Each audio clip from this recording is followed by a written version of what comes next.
Hey. Guess who's back? Ich bin back. Hallo mit dem Nico. Guess who's back? Guess Back who's back? again. Back again. Genau. JB's back. Hello, friend. Aber wie lange habe ich jetzt gefällt? Nicht so lange, 2 Wochen glaube ich noch, oder? Zu lang, Steffi. Definitiv zu lang. Ja gut, das ist klar. Jeden Tag, wo ich nicht da bin, ist ein Tag, der einfach verschwendet ist. Es hat sich alles ins Chaos verzogen und verschoben und alles in die Tür gedreht. Und So schlimm. Nein, ich freue mich wieder da zu sein. Heute zusammen hat Bud Benzer und Mungo. Ich hoffe doch, es geht euch gut und ihr habt ein wunderbares Wochenende gehabt. Kurz zur Erklärung, warum ich weg war. Ich bin nach der Gamescom krank geworden und es hat sich ein bisschen hergezogen. Ziemlich übel. Und ich hatte keine Stimme mehr gehabt. Und jetzt habe ich immer noch so einen kleinen Krott im Hals irgendwie. Aber es geht mittlerweile besser. Also es ist noch anstrengend zu reden. Aber dadurch, dass ich ja nicht allein bin, der den Podcast macht, sondern ich noch jemanden habe, der mit mir viel schnurrt. Genau, der auch sehr viel schnurrt, kann ich natürlich die Hälfte abgeben. Das ist ganz angenehm. Sonst komme ich schon recht schnell nach Hause über. Aber ja, gut wieder zurück zu sein. Auf jeden Fall. Ich habe mir auch eure Podcast-Episode letztes Mal noch angehört. Hast du die ganze gelassen? Ja, natürlich. Also ich musste schneiden, ich bin ja gar nicht drum herumgekommen. Ja, müssen. Ja, ich musste viel müssen schneiden, Mann. Hallo? Sicher 1,5 Stunden dran gehockt. Aber der Sean hat so schöne Themen gehabt mit seinen Träumen. Ja, das ist wirklich fast verreckt vor Lachen, muss ich wirklich sagen. Aber hey, Nico.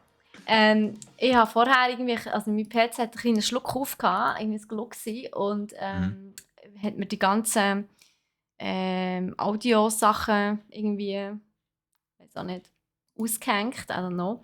Kennst du das? Ist das dir auch schon passiert? Ja, also wenn es im Voice Meter sich verschiebt. Ja, einfach wenn plötzlich alle also alle Ausgaben, weißt, alle Sachen, die du angehängt hast. Die ganzen Lautsprecher wenn es die Inputs und Outputs genau. verschiebt. Ja, voll, also es hat sich nicht verschoben, sondern es hat sich einfach plötzlich nichts mehr erkannt. Ja. Und darum hat es mir auch die Aufnahme von Audacity abgebrochen. Das heisst, wir müssen es nochmal schnell machen. Also die ganze Introduction-Bemerkung hast du jetzt nur gemacht, um zu sagen, Nico, wir haben verkackt, wir müssen nochmal neu aufnehmen. Genau. Okay, super. Merci für das. Gut. Sehr gerne geschehen. Also. Are you ready? Ja, du kannst klappen, wenn du klappen willst. Also, du nicht klappen, wenn ich klappen will. In 3, 2, 1. Wir sind so verschoben, das ist schon abnormal. So geil. Verrecken.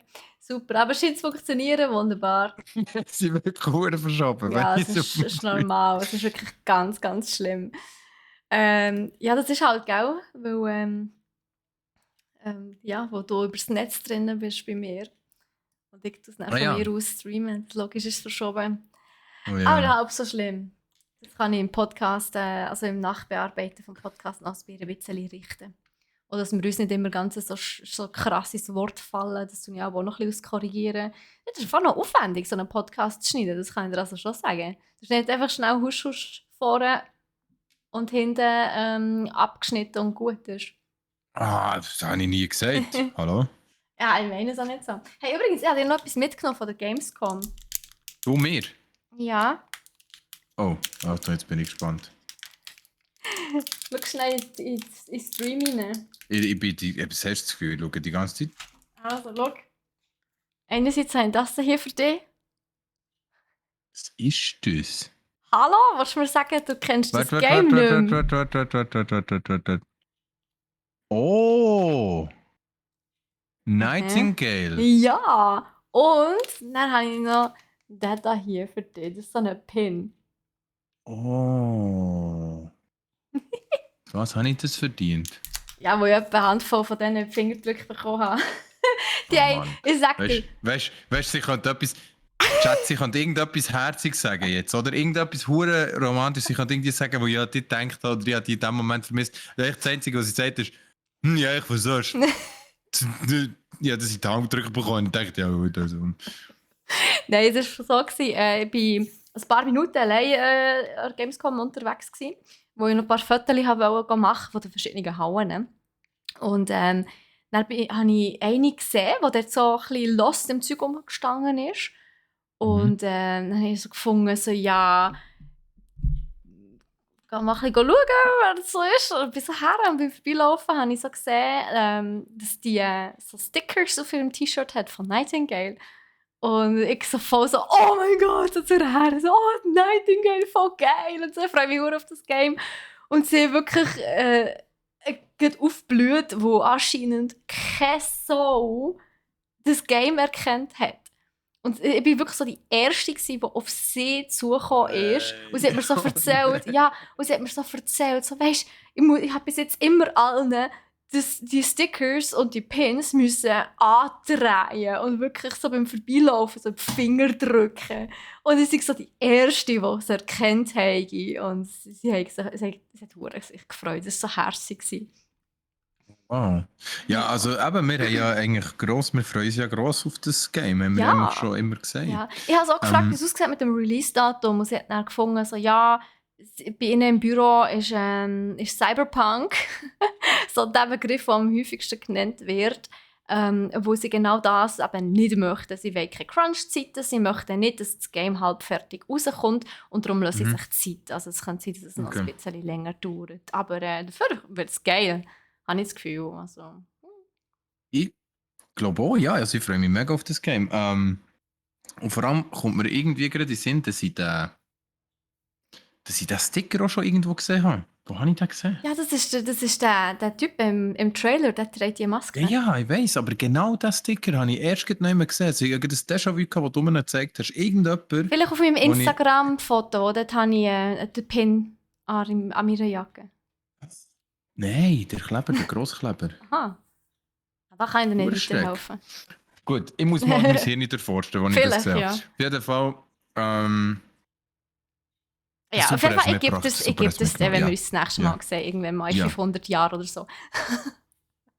Ich hoffe nicht, dass es so lange geht. Schön gerettet. Aber nicht so. Hey, wir sind hier beim Podcast. Ja, stimmt. Aber, stimmt, also, genau. Ich wollte schon sagen Martin und dann wollte ich noch meinen Monolog abonnieren. Mach das noch schnell, ja. Genau, und zwar, meine lieben Leute, wir nehmen einen Podcast auf, also jetzt gerade, der erste jetzt vielleicht auch noch drin, wo wir, also für unseren Podcast, Buffcrit Loot Gaming News, wo dann auf Spotify und auf ein paar anderen Plattformen aufgeladen wird, wo man Podcasts hören kann. Und ja, das heisst einfach, dass während wir den Podcast aufnehmen, wir natürlich nicht auf eure Nachrichten im Chat eingehen können, aber wir lesen sie sehr gerne durch und gehen dann darauf ein, wenn wir mit dem Podcast, also mit der Podcast-Aufnahme fertig sind. Der Podcast an sich dauert etwa eine Stunde und anschliessend gehen wir sehr gerne auf euch ein und auf eure Nachrichten und Kommentare und den ganzen Senf, den ihr möchtet dazugeben. Jawohl. Jawohl. Genau. Dann können wir eigentlich dort weitermachen, wo wir vorher aufgehört haben. Ja. Herzlich willkommen zu Buffcrit Loot. Episode. Letztes Mal nicht gefällt, bin ich 29 ist es heute, genau. Episode 29. Eine Episode vor dem 30, hä? Aha. Der hat unser Podcast auch schon das 30 im Rücken. Der wird doch nicht mehr jünger, hä? Ai. Der überholt uns, Nico. Er überholt uns. Kannst du das nicht machen, bitte? Was? Unsere Alter liegen. Ich stehe zu meinem Alter. Ich weiß nicht, was du das Problem mit dir hast und deinem Alter, dass du das Gefühl hast, 30 ist alt. Also, sorry, aber alles vor 30 ist Tutorial. Nein, ich habe noch nie gehört. Das ist noch gut. Bis 30 ist Tutorial und ab dann fängt das Leben erst so richtig an. Bis 30 ist Tutorial. Das ist Steffi, übrigens jetzt noch Life-Coach, Motivatorin und meine Muse. Oha. Das ist Steffi. Wenn höre ich das erste Lied von dir, wo ich dich dazu inspiriert habe? Aha, nein, mehr zu Aha. Sag gemeint Games. ach so. Sag gemeint deine musische Muse. Weißt du, für Nein, Musik da und habe ich so. andere. Da habe ich andere. Okay, fair enough. Egal, es geht hier um Gaming, nicht um Musik. Von dem hast du mir das egal. Ich bin gar nicht gekränkt oder so. Überhaupt nicht. I don't care. Wir haben ein paar Themen für euch. Natürlich auch wieder aufgeteilt in Buff, Crit, Loot. Und zwar sind das folgende. Dorfromantik, wo ich euch noch gerne eine kleine Anekdote erzähle vor Gamescom. Und dann haben wir Assassin's Creed, da gibt es ein neues, das angekündigt worden ist. Disney Dreamlight Valley ist auch ein neues Game. Und dann gibt es News zu The Witcher 4. Ja, der hat richtig gehört, 4, nicht 3. Es gibt Neues zu Hogwarts Legacy und zu The Last of Us Ace. Das ist alles Buff, Leute, also wir haben viel zu tun heute. Und dann haben wir noch Crit. Und zwar haben wir einerseits Crunch-Zeiten bei Callisto Protocol und Tencent, wo $300 Millionen in einen Game-Entwickler investiert. Anschließend haben wir natürlich noch ein bisschen Loot. Und dann würde ich sagen, wir starten jetzt das erste Buff-Thema. Und zwar ist es Dorfromantik. Let's go. Genau, Dorfromantik. Ich bin ja an Gamescom natürlich auch beim Indie, also bei der Indie-Game Area vorbei. Und dort ist ziemlich...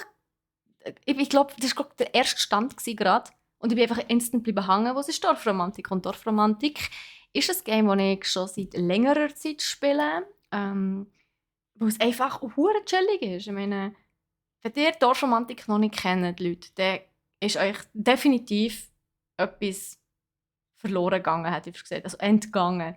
Und es ist so ein gemütliches Spiel. Es ist so ein Puzzlespiel. Es sieht ein bisschen aus wie eine Mischung zwischen die Siedler und Domino. Und einfach so, du musst auch so Kärtchen herlegen und dann wird deine Welt, deine Landschaft immer grösser. Es hat Wald, es hat Felder, es hat Seen, es hat Dörfer, es hat Wiesen.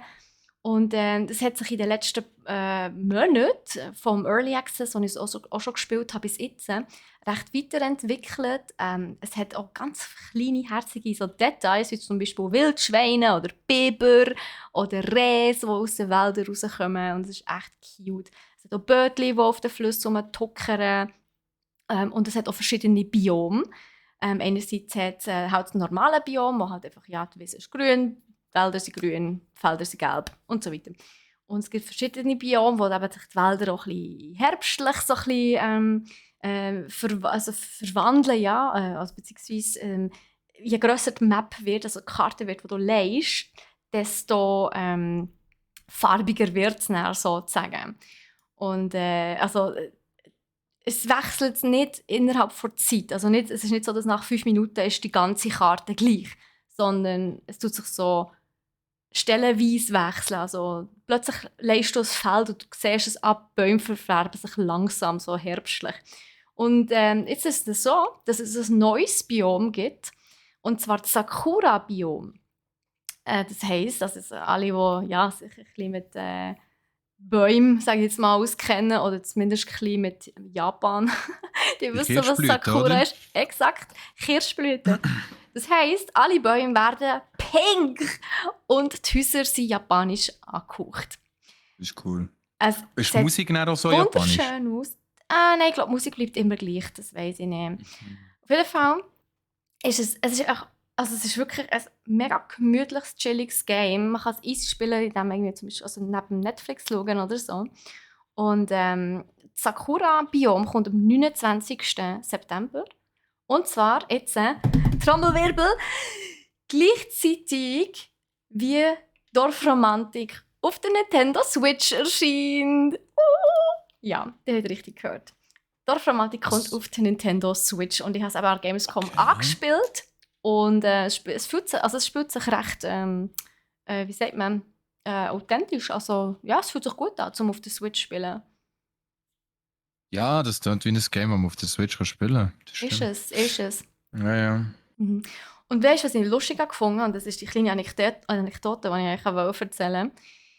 Der Gründer von Tucana Interactive, das ist das Studio, wo Dorfromantik entwickelt hat, er selber ist Schweizer. Es ist aber ein deutsches Studio. Er ist nämlich auf Berlin ausgewandert, weil er keinen Bock hatte, hier einen Vorkünstlerkurs zu machen, oder wie das heisst. Und du musst, bevor du an die ZHDK kannst, Game Design studieren, musst du so einen Vorkurs machen, so einen künstlerischen Vorkurs. Und er hat keinen Bock auf den. Und hat auch gefunden, easy, dann kann ich halt auf Deutschland. Und jetzt ist er auf Deutschland ausgewandert, hat dort studiert und ein Entwicklerstudio gegründet. Und er hat jetzt eines von den wirklich sehr erfolgreicheren Games von diesem Jahr in der Indie-Branche entwickelt. Das ist echt nice. Ja, sehr nice. Vor allem wieder mal bewiesen, manchmal einfach durchziehen, was man sich vornimmt. Sein eigenes Ding machen und sich nicht von irgendwelchen bürokratischen Einschränkungen zurückhalten. Absolut. Naja, so viel zur Dorfromantik. Sorry, Steffi, ja, übrigens noch eine Anekdote zu dem. Ich habe mich auch mal für einen Vorkurs anmelden. Aber? Das ist lange her. Ich bin, glaube ich, künstlerisch untalentiert. Ist nicht die Ernst. Aber Ja, Fun Fact. Als ich nicht gewusst habe, was ich machen nach dem Gimmer, habe ich mir auch überlegt, ob ich mich so anmelde. Ich wollte eigentlich auch so eine Designschule, also so eine Kunsthochschule wollen. Aber dann hat ja irgendwie eben den Vorkurs noch müssen machen und das wäre mir dann das hat mir zu lang gedauert, sage ich so. Wo ich erst ein Zwischenjahr gemacht und dann hätte ich nochmal ein Jahr lang den Vorkurs müssen machen, bevor ich überhaupt anfangen zu studieren. Dann habe ich etwas anderes gemacht. Dann bin ich Psychologie studieren. Ich weiß nicht, ob das die bessere Wahl war, aber item. Ja, darum, also ich meine, schau mal, was es dir heute bringt. He? Die Psychologie bringt mir nichts, auf keinen Fall. Genau, aber du schaust mich jedes Mal. Ja, du bist auch ein offenes Buch. Oh, wow. Nein, was ich auch sagen ist, zu diesem Vorkurs, nur noch ganz kurz, die nehmen nur eine bestimmte Anzahl von Leuten. Das ist so. Und der Rest fällt raus und muss es dann nächstes Jahr wieder probieren. Also es ist so ein bisschen... Dort reinkommen ist nicht so einfach. Du musst, glaube ich, recht begabt sein und ja... Du musst definitiv einen Plan B haben. Und das schießt aber schon ein bisschen an. Das ist es so. Back to Topic und zwar... Back to Buff, Mann! Back to Buff! Back to Buff. Und zwar für was du sicher nicht einen Fokus brauchst, ist um das neue Assassin's Creed spielen, das wird rauskommen. Weil es wird nämlich auch ähnlich sein wie alle Assassin's Creed vorher. Nur das Setting, das heisst, dort, wo es spielt und die ganzen Surroundings werden sich auch ändern. Man hat Leaks bekommen, von dass sich der Hauptcharakter sieht eher sehr vorderasiatisch aus. Das ist das Wort, das ich wirklich so gelesen habe. Das heisst auch so das heisst auch im vorderen asiatischen Teil so etwas. Und ja, es sieht schwer aus nach Bagdad, nach Wüstenstadt, nach Irak, Iran. Also ein arabisches Setting. Erinnert jetzt mich persönlich natürlich ein bisschen auf Prince of Persia, oder? Wo der Dude ist ja auch so eine, man könnte fast sagen, assassinenmäßiger Krieger gewesen. Also er hat auf jeden Fall immer Jumps gemacht und sich ist durch die Straße gesäckelt. Und hast du mal das Prince of Persia Spiel gespielt? Habe ich, ja. Sands of Time. Ich glaube es auch. Und ich habe es so geliebt. Und der Film ist ja ewig lang wirklich einer von meinen, wenn nicht sogar mein absoluter Lieblingsfilm gewesen. Weil du einen kleinen Crush hast, gell, auf den Hauptdarsteller. Das habe ich auch gehabt, definitiv. Aber ich habe den Film an sich auch hure geil gefunden. Und der Hintergrund, dass es auf einem Game basiert, hat mich mega fasziniert. Und das war ja, glaube ich, einer der eheren Filme, also von den früheren Filmen, der wirklich sehr erfolgreich also, die auf einem Game basiert sind. Sonst hat's Facts, ja, ja, aber sonst das haben stimmt. ja sehr viele Filme oder Dings, wie Failet. sagt man, Filmemacher, die probiert haben, einen Film auf Grundlage von einem Game zu machen. Ja, hat nicht so funktioniert. Und Prince of Persia Genau, war eins, oder wenn ich sogar einer von der, also sagen wir einfach so, einer von der ersten Filme, der wirklich einfach genial ist gesehen. genau. Und ich glaube, über die redet man dann lustigerweise gar nicht so oft. Die wirklich gut waren und von Games sind gekommen. Meistens werden einfach die betitelt, die schlecht waren und von Games sind gekommen. Ja, true. Aber back to topic, ja, also es ist. Das Setting sieht sehr schön aus. Assassin's Creed ist immer, also ich kenne sehr viele Leute, die es sehr gerne spielen und ich glaube, wenn man Assassin's Creed Fan ist und das gerne spielt, dann spielt man alles, was von Assassin's Creed rauskommt. Also die meisten Leute, die ich kenne, die Assassin's Creed spielen, die spielen jeden Teil. Also das Das habe ist ich so wie auch eine, schon gehört, oder? Ja, definitiv. Ja, so eine voll. treue Community, oder? Total. Ähm, und ich persönlich habe das zweimal angespielt, wo in Florenz spielt. Mhm. Aber dann ist mir einfach viel zu schnell langweilig geworden, das weiß ich noch. Weil ich irgendwie das mit den Quests so nicht gecheckt habe und ich habe nicht mal die ganze Zeit in dieser Stadt rumsäckeln und irgendwie hat es mich nicht abgeholt. Aber ich glaube, wenn ich es heute nochmal anschauen und anfangen spielen, könnte ich mir gut vorstellen, dass wenn ich es ein bisschen würde durchziehen, ähm, dass es mir mega Spass machen kann. Und wenn ich irgendeine Spiel Zeit habe, dann würde ich glaube gerne vom ersten Teil bis zum letzten durchspielen. Weil einfach der Boah, da historische hast du Wert. aber einen hohen Aufwand. Also da hast du viel vor. Es gibt ja mittlerweile Ja, so natürlich, viel. natürlich. Natürlich. Aber ich würde es natürlich immer nebenbei oder mir einfach eine Stunde Zeit nehmen, jeden Tag und so etwas. Auf jeden Fall glaube ich eben, auch der historische Wert von des Spiel ist mega gut. Weil eine Bekannte von mir, die ist, jetzt muss ich schauen, dass ich nicht sicher erzähle, aber so viel ich weiß, ist sie Geschichtsprofessorin mit Spezialisierung auf Architektur aus dem 18., 17. und 18. Jahrhundert. Nice. Und sie hat dauernd Leute, die zu ihr in die Vorlesungen kommen und sie fragen über die und, Ja, so eine und sie Ahnung. ansprechen und sagen, hey, sie haben ein paar Fragen zu Assassin's Creed 2 und diesen Bauten von Florenz und so, ob die wirklich so aussehen. Und, also sie hat gesagt, sie sind noch nie so oft auf etwas angesprochen worden wie auf Assassin's Creed ähm, und auf die historischen Bauten von Florenz. Weil jeder, der sie kennt sie nicht, weil er in Florenz war, sondern einfach aus dem Game. Krass. Und ich habe mir dann ein Video reingezogen und es ist wirklich halt so, dass sie das dort, für das Game ist ja schon mega alt, das haben sie verdammt schön umgesetzt. Sie haben Ja, Florenz aber so schön nachgebaut. dort ist Assassin's Creed bzw. Ubisoft extremst detailgenau. Die haben ja auch die Mhm. Notre Dame wirklich extrem detailgetreu nachgebaut in-game. Und wo ja die dann abgebrannt ist, hat man das, also haben sie das Game ja verschenkt. Du hast es Mhm. für einen Monat oder so hast du es gratis können abladen. So Stimmt, ein ja. bisschen als Würdigung für Notre Dame.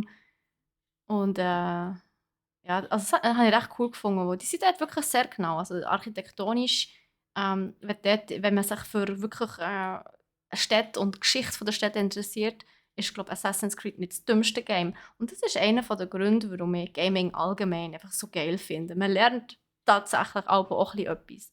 Und ich finde es nice. Ganz ehrlich, ich finde es super cool. Genau, also aber und das neue Game Assassin's Creed Ja. Mirage heißt es? Mira. Mirage. Ähm, Mirage. Nein. so, komm, Sorry. sag's noch einmal. Nein, nein. Was soll ich Nein, sagen? Steffi. Hm? Jetzt habe ich den Vater verloren.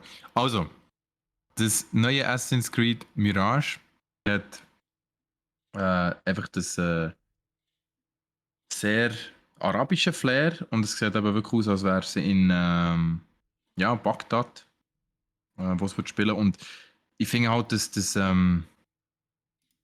das ist jetzt ein bisschen klischeehaft, aber das 1001 Nacht, das Wüsten-Feeling, das Ja, und birgt, also Aladdin von Disney und ja, so. genau, das birgt extrem viele La, ra, coole ra, ra, Geschichten und genau, ra, ra, ra, ra, ra, ra, ra. Steffi Love it. hat ihre 5 Minuten, machst du? Ja! Okay. Es waren nur 5 Sekunden, come on. Alright. Auf jeden Fall, das Setting sieht gut aus. Spannend. Und schaut nach, wenn ihr Zeit habt, den Trailer an. Dort sieht man auch noch ein paar Hints, wie es könnte aussehen. Wir freuen uns auf jeden Fall. Und wie schon gesagt, Assassin's Creed für mich vielleicht irgendwann mal wieder eine Investition von meiner Zeit wert, weil das Spiel ist schon so, wie Steffi gesagt hat, die sind halt mega schön gemacht. Genau. Und Steffi, du kannst, glaube ich, weiterfahren mit etwas, was auch mega schön aussieht Na, und gemacht da, ist. da, Vielleicht da, da, fast ein bisschen da, kitschig. da, da, da, da, da. Ja, wenn wir schon bei Disney sind, hänge ich da nämlich gerade an. Und zwar ist vor ein paar Tagen, ich weiß nicht genau wann, sorry für das, aber vor ein paar Tagen ist auf jeden Fall Disney Dreamlight Valley im Early Access rausgekommen. Man kann es auf Steam So kaufen, richtig. aber auch auf dem Xbox Game Pass runterladen. Also beziehungsweise via Cloud Gaming spielen. Was lachst du, Nico? Ich musste lachen, weil du nicht gewusst hast, wenn es rauskommt. Und ich musste an mich denken, als ich nämlich mit dem Sean an den Podcast gemacht habe. Du Habe ich hast von einem nichts Game erzählt. gewusst. Einfach von einem Game erzählt, wo ich so gesagt habe, ja, und das ist vom Dude, der Rick and Morty gemacht hat, mit irgendeinem Publisher. Ich so, Dude, Mann, das wäre vielleicht noch wichtig zu wissen, wer Ach, der Publisher ist. Aber ja. halb so tragisch. Nein, aber genau, es ist ein neues Disney-Game rausgekommen, das heißt Dreamlight Valley. Und es ist wirklich so, dass man ein bisschen wie Alice im Wunderland, man schläft auf einer Lichtung ein und plötzlich ist man in dieser Disney-Welt drin. Also man geht nicht in ein Loch hinein, aber man ist halt plötzlich in diesem Setting. Man trifft auf einen Merlin, der irgendwie alles vergessen hat. Und der steht vor einem Häuschen und das Häuschen ist überwuchert mit so Dornen. Und überall, wo du rumschaust, hat es so Dornen, wo alles ja, eben überwuchern und Steine, die nicht hergehören. Und es hat viel Text. Das muss ich zugeben, es ist nicht synchronisiert, es hat relativ viel Text. Ich weiß aber nicht, ob das eventuell ist, wo es noch Early Access ist. Ich könnte aber, also sagen wir so, ich gehe mal davon aus, dass es nicht mehr synchronisiert wird. Er muss nicht auf Deutsch. Kann ich mir vorstellen. Auch wenn es ein AAA-Titel ist, was ich ein bisschen schade finde. Aber es ist halt vor allem für Leute, die gerne Disney haben, ist es halt einfach wirklich, es ist Zucker. Also das kann man wirklich so sagen. Also müsst euch mal vorstellen, so einfach alle Disney-Charaktere, die man halt so gerne hat und über seine Kindheit und Jugendalter halt so gerne bekommen hat durch die ganzen Disney-Filme, die sind halt einfach alle in diesem Game inne und man trifft auf alle, man lernt alle kennen, man kann mit denen chillen und es ist wirklich ganz, ganz cute gemacht, also der ganze Grafikstil und so mit dem riesen Schloss, wo die Herrscherin anscheinend plötzlich einfach abgehauen ist und der Herrscher verschwunden ist. Also ich gehe mal davon aus, das ist Minnie Maus und Mickey Maus. Also die Minnie ist einfach abgehauen und der Mickey ist anscheinend dann einfach verschwunden. Und dann ist eben so das Vergessen über das ganze Tal gekommen. Und ja, hat natürlich alle Leute, alle Wesen, die dort wohnen, alles vergessen. Also so ihren Purpose, also ihren Grund und so, warum sie überhaupt da sind. Und nichts mehr funktioniert. Und ja, wie es natürlich so ist bei Disney, wir sind die Auserwählten, wir müssen das Dorf retten, wir müssen das Vergessen besiegen. Und wir haben Magie. Wie könnte es so anders sein? Wir sind magisch begabt. Wir müssen zuerst mal, ich habe eine halbe Stunde, ja, ein bisschen mehr, 3/4 Stunde angespielt. Du kannst natürlich zuerst mal einen Charakter designen, wo du ein bisschen anpassen kannst nach deinen, ja, entweder nach deinem Vorbild oder nach deinen Wünschen. Du hast Wäre schon wieder 2 Stunden dran. Nein, so viele Auswahlmöglichkeiten hat es auf das nicht. Okay. Ganz so detailliert ist es zum Glück nicht, weil sonst hätte ich auch irgendwie 5 Jahre gebraucht, bis ich alles schön detailliert angeschaut hätte. beziehungsweise ausgewählt. Und genau, dann hast du ein kleines Häuschen, das kannst du, also wirklich Sims-like, kannst du das anpassen. Du schaltest unglaublich schnell, unglaublich viel Belohnungen frei. Also du kommst Kleidungsstücke über, Accessoires, du kommst Möbel über, wo du eben dein Häuschen wirklich komplett neu kannst also wie sagt man, einrichten und also auch mit inklusive Tapeten und Fußboden und alles. Es hat Was? hunderte von Rezepten und Sammelgegenständen und also es ist wirklich crazy, es ist gigantisch. Also das Spiel an sich ist glaube ich wirklich riesig und ja, also man sieht so im Trailer und ich kann mir auch vorstellen, eben, je mehr Gebiete man freischaltet, sage ich jetzt einmal, und je mehr Charaktere man begegnet, desto mehr ja, Möbel und Einrichtungsgegenstände und eben auch Kleider in ihrem Look kommt man über. Und ich kann mir schon vorstellen, dass das für Disney-Fans schon echt geil ist. Ja. Aber die ersten paar Minuten, die ich gespielt habe, ist zwar so ein bisschen, es hat enorm viel von diesen dunklen Ranken am Boden, die du musst, wegzaubern musst. Und das dauert ein bisschen lang, muss ich sagen. Ja, wo du bist ewig an dem dran, einfach mal um dein Häuschen herum, sage ich jetzt einmal, und um die Häuschen der anderen, Dagobert zum Beispiel, da kommt auch drin vor, einfach all die Ranken wegzuzaubern. Und dann findest du immer wieder Truhen und dann findest du mal ein Blümchen und dann findest du wieder ein Eichhörnchen, mit dem du dich anfreunden kannst. Und du kannst Bäume ernten und du hast dein eigenes Gärtchen und mit der Zeit wird das natürlich alles immer wie grösser. Und also jedes Mal, wenn du etwas wegmachst, also irgendwie einen Stein, also einen Felsen oder so eine Ranke,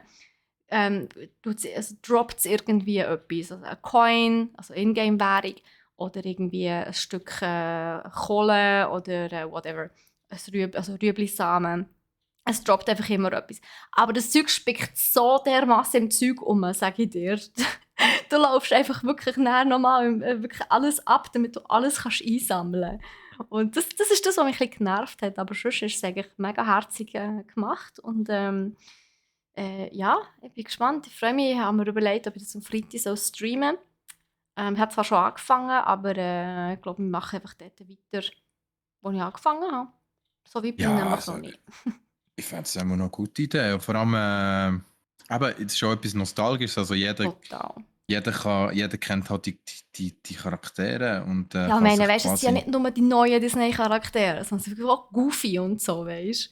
Dagobert Ja, Duck. ja, Alle genau, ja, die genau. sind all dort.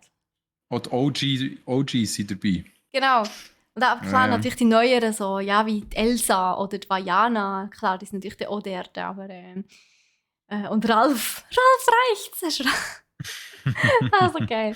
Nein, wenn man gerne Disney hat, kann ich es auf jeden Fall empfehlen. Eine Freundin von mir hat so das ganze Wochenende lang schon gespielt und hat es hure geil gefunden, aber sie ist auch schon ein mega Disney-Fan. Also von dem her, ja. Und anscheinend, was ich noch so ein bisschen gelesen habe, ist, dass es den Sims-Fans anscheinend noch so ein bisschen könnte gefallen. Halt vor allem, Weil wenn es man darum halt auch so geht. einrichten kann, gell? Ja, ja. Genau, wo man sein Oder? Häuschen Ja. kann einrichten kann. Exakt. Ja, so Hey, viel das dazu. klingt cool. Es ist Das klingt klingt wirklich cool. herzig. Ich finde die Grafik schon echt knuddelig, muss ich wirklich sagen. Dann ich jetzt also wirklich auch noch das Streamen. Das ist so ein bisschen eins von diesen Games, wo du, glaube mega auch drin kannst aufgehen. Ja, wobei, ich bin immer hure pingelig und Stimmt. Ja. ja, wenn es so darum geht, dass überall rundum ums Haus und weißt, überall die Ranken sind, ich will zuerst wie alles wegräumen, bevor ich effektiv spiele. Weil ich bin dort so, es muss zuerst alles von diesen Ranken und von diesen Felsen befreit sein und erst dann bin ich happy. Und erst dann geht es mit den Quests weiter. Es ist wie beim Power Wash Simulator, ich sage dir's. Es ist so befriedigend, wenn es super wird und genau so ist es beim Disney Game. Bei Dreamlight Valley. Es ist befriedigend, wenn du siehst, dass der Rasen wirklich wieder schön rasig ist und nicht mehr überwuchert mit diesen Dornenranken. Sag nicht, das ist ein gutes Gefühl. Vielleicht kann es ja irgendjemand nachvollziehen. Ich glaube, sehr viele Leute können es nachvollziehen, Steffi. Ich gehöre nicht dazu, aber Ich kenne viele so Leute, die so sind. Ja, also klingt mega interessant und schön und herzig und Disney-mäßig. Der Switch, den wir jetzt gerade machen, zu dem Game, wo ich noch etwas darüber erzähle, ist eigentlich gerade ein bisschen das Gegenteil, also überhaupt nicht herzig. Schön Es kann man könnte sagen, ja, auf gegenteiliger jeden Fall. nicht sein, etwa, sagen wir es so. Ja, ich glaube, in der Ästhetik könnten sie sich finden, irgendwo so. Also in der Schönheit von der Sachen, wie sie designt sind. Weil bei mir reden wir von dem vierten Teil von The Witcher, also The Witcher 4. Keine Angst, das ist schon ganz klar hier kommuniziert worden von CD Projekt Red, dass das nicht Witcher 4 wird heißen. Weil Witcher ist eine Trilogie und es ist schon mega wichtig, das bleibt so. Also das ändert sich nicht, es bleibt eine Trilogie. Das heisst also, das neue Witcher wird nicht Witcher 4 heißen, sondern es wird eine neue Ära, es wird etwas Neues thematisieren, eine neue, wie sagt man dem noch, Steffi? Quasi eine neue Absage, eine neue Saga. Genau, Saga, Neue ja. Saga, Das haben sie, genau, glaube neue ich, so Saga. genannt. Es wird eine neue Saga starten. Mit dem Genau. 4. Teil. Genau. Und es wird eine Open World sein, also so ein RPG eine Open World, what a surprise. Und die Story wird eigenständig sein. Das heisst, du musst nicht vorher Witcher 1, 2 und 3 gespielt haben, sondern du kannst direkt mit dem anfangen zu zocken und brauchst kein Vorwissen von den vorderen Witcher-Teilen. Finde ich persönlich eigentlich noch gut. Obwohl ich gleich glaube, dass viele Witcher-Fans gerne hätten gehabt, wenn noch ein bisschen mehr zusammenhängend wäre mit den vorderen Teilen. Aber weil es halt nicht dazugehört zu dieser Trilogie, ist es eine eigenständige Story. Ob die Hauptrolle Ciri wird sein, vermutet man, weil viel Bildmaterial, das schon geleakt ist worden, zeigt vor allem Ciri. Ja, also ich meine, wir können lange darüber diskutieren, Steffi, aber wenn es ein Witcher-Game wird, wird es eigentlich gut. Weil bis jetzt haben sie dort nicht viel falsch gemacht. Die letzten 3 Parts sind ja alle ultra gut. Das 3 ist auch ultra gut, obwohl ich persönlich es nie fertig gespielt habe. Ich habe es eben auch nie fertig gespielt, weil es mir einfach so... Es ist einfach so lang. Es ist ewig lang. Aber ja, Ja, wir haben da das gleiche Problem. Aber es ist schon sehr gut gewesen, das muss man wirklich sagen. Die Landschaften sind fantastisch. Die Monster sind wirklich grandios. Also das muss wirklich sagen, das Monster, also allgemein das Charakterdesign ist wirklich fantastisch. Darum bin ich so überzeugt gewesen, dass Cyberpunk muss gut sein, weil es ja auch von CD Projekt Red ist. Aber ja, andere Geschichte. Jetzt sind wir wieder bei The Witcher und jetzt hoffen wir, dass das neue Witcher wieder Witcher-like-mässig gut wird. Also, aber es gibt einige Sachen, die sie werden ändern.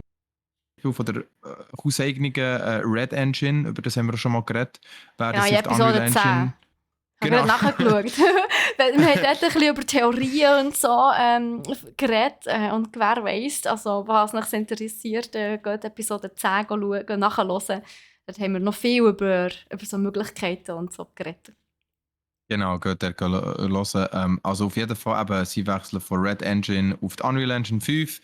So Vorteile geben. Bei einem Engine-Wechsel weiss ich einfach persönlich auch, dass es Probleme kann, ja, halt mehr Probleme kann geben, als dass es löst.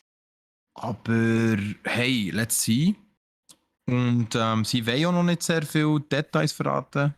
Es ist einfach... Es steht in den Startlöchern, es wird umgesetzt, sie sind dran, aber man weiß noch nicht wirklich viel mehr. Aber es hat der Arbeitstitel The Witcher, A New Saga Begins. Das ist das, was ich vorher gesagt habe. So heisst sogar der Arbeitstitel. Aber es ist ein Arbeitstitel, mehr wissen wir noch nicht. Ich würde sagen, wir freuen uns einfach mal drauf. Lass uns Ich überraschen. sage, es kommt garantiert nicht vor 2024 raus. Ich schätze mal auf 2025. Voilà, hört auf Und Steffis Wort. Wenn wir 2025 haben, mögt ihr euch daran erinnern, was sie also, damals dann gesagt hat. ich kann mir es gut vorstellen. Ausser sie geben aus irgendeinem Grund hure Gas. Aber da sind auch schnell mal Crunch-Zeiten involviert. Ich bin einfach der Meinung, so grosse Games mit so einer Qualität und so einer Detailverliebtheit und Storytiefe wie ein Witcher-Game, das hat einfach mindestens 2,5 bis 3, wenn nicht sogar längere Jahre, bis das fertig entwickelt ist. Auf jeden Fall. Und das haben wir ja auch schon darüber diskutiert, das sollte sie ja auch. Ja, Also, unbedingt. das sind wir auch froh. Genau. Lieber warte ich ein Jahr, 2 mehr auf ein Game und sagen, hey, jetzt ist es ein Meisterwerk. Anstatt, dass ich sage, oh ja, ich will jetzt unbedingt zocken. Und dann merke ich, shit, sie hat sich gescheiter noch ein bisschen mehr Zeit gelassen. Genau. Apropos mehr Zeit lassen und auf ein Game warten, Steffi. Es gibt so ein Game, wo du auch schon länger ein bisschen drauf plankst, oder? Genau, Hogwarts Legacy. Das ist jetzt letztens gerade verschoben worden, also schon ein bisschen länger her. Man hat sich verschoben auf 10. Februar nächstes Jahr, also 2023. Das heisst, ja, wir haben wenigstens ein Datum, auf das wir uns freuen können. Und die Entwickler sind aber insofern echt mega gütig, sage ich jetzt einmal. Insofern sind uns sehr viele Kleinigkeiten immer wieder droppen. Also sie haben uns immer mal wieder kleine Details präsentiert. Mittlerweile wissen wir relativ viel über das Game. Und zwar sind die neuen Häuser und jetzt unter anderem auch bekannt worden. Also nicht die neuen Häuser. Also man sieht endlich die Gemeinschaftsräume von den 4 verschiedenen Häusern. So. Und es ist ja so, dass man eigentlich vom Film her oder von den Filmen her nur die Gemeinschaftsräume kennt von Gryffindor und ein bisschen von Slytherin, glaube ich, im 2. Teil, wo sie sich einen Gemeinschaftsraum von Slytherin schleichen, der Harry und der Ron. Das ist, glaube ich, der einzige Ort, wo man wirklich den Gemeinschaftsraum von Slytherin sieht. Und sonst sieht man immer nur den Gemeinschaftsraum von Gryffindor. Und jetzt haben sie Gemeinschaftsräume vorgestellt von Hufflepuff, von Ravenclaw, natürlich auch von Slytherin und Gryffindor. Aber es ist so unglaublich schön und ich freue mich umso mehr jetzt wieder. Ja. Also Wahnsinn! Also die Detailverliebtheit und die Atmosphäre, die das ausstrahlt, das ist wirklich crazy. Also du merkst einfach, jeder Schüler irgendwie muss charakterlich einfach auch ein bisschen sich voneinander unterscheiden, um sich in diesen Gemeinschaftsräumen wohlzufühlen. Also man weiss ja von den Hufflepuffs zum Beispiel, dass die halt gerne so ein bisschen gemütlich unterwegs sind und halt auch gerne noch Pflanzen haben und so. Und darum ist der Gemeinschaftsraum wirklich komplett, also plus minus aus Holz, warm, viel Pflanzen, überall. Und der von Ravenclaw ist offen, mit vielen Leseecken, so ein bisschen sehr edel eingerichtet, wo du wirklich vorkommst, so ja, dort kannst du mega viel Wissen in dein Hirn reinpumpen. Und klar, Gryffindor ist, glaube ich, den kennt man. Also der ist wie in den Filmen auch. Und Slytherin wird natürlich auch ein bisschen detaillierter vorgestellt. Und auch jeder Eingang, den du hast, ist anders. Also, wir kennen es ja von Gryffindor. Ja, genau, von Gryffindor. Dort geht man ja durch das Porträt der fetten Dame, heisst sie, glaube ich. Der fetten Dame, ja, gell? Ja, genau. Das Porträt und bei Slytherin zum Beispiel ist du gehst auf eine blutige Wand, aber es erhebt sich dann so ein Schlangenkörper, der so den Torbogen formt und dann kommt eben die Tür führen, wo du durchgehst. Bei Hufflepuff zum Beispiel musst du durch ein riesengroßes Holzfass durch, das verriegelt ist. Und bei Ravenclaw, die Tür ist ein riesengroßer Adler. Nicht Ein Rab, Rabe auch. sondern nein, Ja. eben ein Adler. Ist ein Adler? Okay, Genau. okay. Es ist eben, ja, es ist in den Büchern ist es eben ein Adler und in den Filmen haben sie es dann zu einem Rab gemacht. Also sie haben sich extrem, also sie haben sich natürlich mehr an die Bücher gehalten, an das Original. Und ja, man hat tatsächlich auch von jedem Haus einen besten Freund sozusagen, also einen Buddy. Von jedem Haus hat man einen Begleiter, von dem man auch viel lernt, der ihm sehr viele Sachen beibringt. Bei Wie ein Slytherin zum Vertrauensschüler, Beispiel. oder? Nein, nein, einfach du als Figur, du als Hauptcharakter hast einfach so eine Bezugsperson zu einer von diesen Häusern. Echt so wie deine Okay. Kollegen. Das ist echt dein Kollege. Ja, okay. Und die Du, bringen du, dir du auch viele hast also Sachen schon bei. Kollegen. Nice. Ich weiß nicht, ob es das schon hast. Ich weiß halt nicht, wo das Game startet. Oder das Game ist ja so, dass du zu spät eigentlich ins Schuljahr startest. Und man weiß nicht genau, warum. Man weiß aber auch, dass du so eine alte, also dass du irgendwie eine Verbindung hast mit so einer alten Macht. Und natürlich will der Feind, es hat natürlich auch damals schon Gegner gehabt, solche, wo ja, die dunkle Magie geschätzt haben, wo auch sehr darauf geschaut haben, dass jemand ein sogenannter Reinblüter ist und so weiter. Oder, Todesser, oder? genau, der Begriff Todesser ist, glaube ich, erst mit dem Lord Voldemort gekommen, aber Okay. der Hauptfeind, den wir tatsächlich im Game haben, ist ein Vorfahr von einem Todesser zu Harrys Zeit, wo man auch kennt. Jetzt weiss ich aber nicht mehr. Irgendetwas mit R Harrys ist der Zeit, der Nachname. Endtodesser, warte jetzt. Es gibt viel. Nein, es gibt Ja, genug. es gibt Aber auf jeden genug. Fall ist es ein Vorfahr. Wir werden es dann selber merken, falls es das Game anspielt. Aber ja, auf jeden Fall. Aber jeder von diesen Buddies, die du hast, bringt dir Sachen bei. Der Sebastian von Slytherin zum Beispiel, der bringt dir den unverzeihlichen Fluch Crucio bei.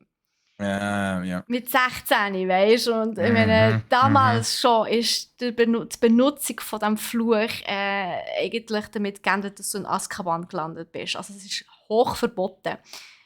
Und er bringt einem den bei, wo er der Meinung ist, man muss seinen Feind kennen. Man muss wissen, was der kann und was das für eine Auswirkung hat, was die können. Ja. Kann man natürlich sagen, er hat recht, aber man kann natürlich auch sagen, also, ja, es ist trotzdem illegal und du landest trotzdem in Azkaban, wenn du den anwendest, den Fluch. Es sind ja so nicht endende Schmerzen, oder? Crucio. Genau, ja, das ist einfach der Folterfluch, exakt. Ja. Ja, und die Landschaften, die sie mittlerweile auch ein bisschen präsentiert haben, die sind auch einfach mega herzig und detailverliebt und schön und ich freue mich auf das Game. Also das muss ich wirklich sagen. Es ist trotz den ganzen Kontroversen rund um J.K. Rowling, aber sie haben ja bewusst nichts mit ihr zu tun haben. Sie haben sich wirklich bewusst von ihr distanziert. Ja, muss ich sagen, ich freue mich wirklich drauf. Wo ich glaube, es gibt echt viel zu entdecken. Und ich meine, das ist meine Kindheit und meine Jugend. Ich bin mit Harry Potter aufgewachsen. Und ich glaube, jetzt wieder da in die Welt einzutauchen, ist ähnlich, wenn nicht sogar sehr viel intensiver als bei Disney. Wo Disney halt immer so einzelne Games, einzelne Filme waren. Und bei Harry Potter ist halt wirklich dein halbe Leben, wo du mit ihm gross geworden bist. Gell? Safe. Ich habe noch 2 Fragen, Steffi. Weißt du, warum sie nicht so viel mit der J.K. Rowling zu tun haben? Ja, sicher. Sie ist ja extrem transphob.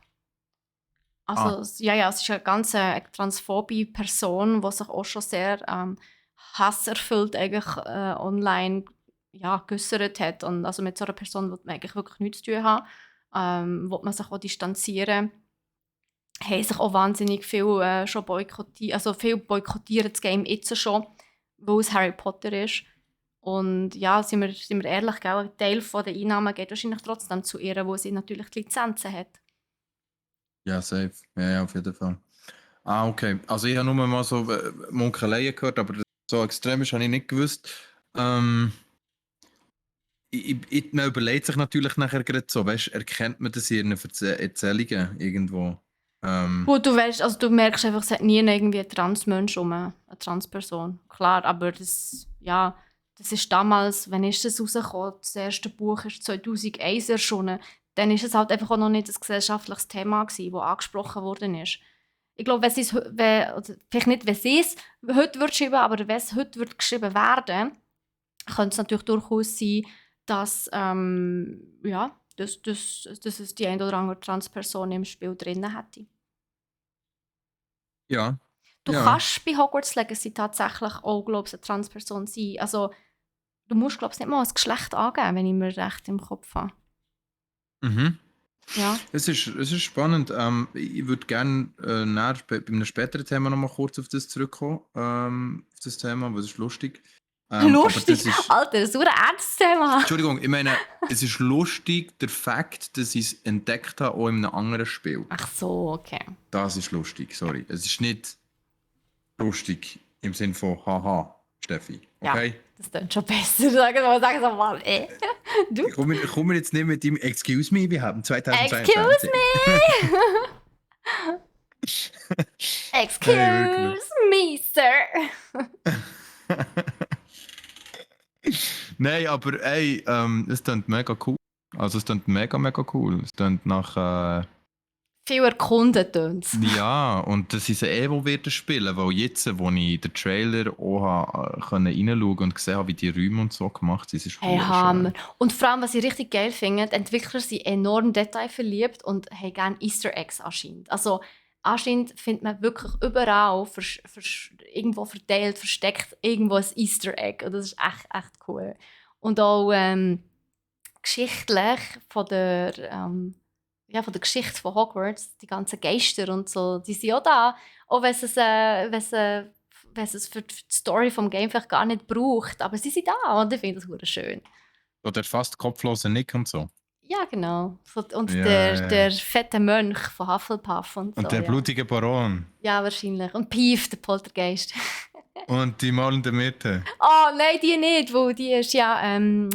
also, sie sollte auch nicht da sein, weil die malende Myrte ist ja nur 100 Jahre vor dem Harry oder so, glaube ich, gestorben. Vor Harrys Zeit. Ja, die ist ja noch nicht so alt. Schau jetzt. Ja. Ja, aber, und das spielt vor der Zeit von Harry. Das spielt viel früher. Ja, das spielt im 1800 umeinander. Aha. Ja. Darum hat auch noch niemand ein Handy da.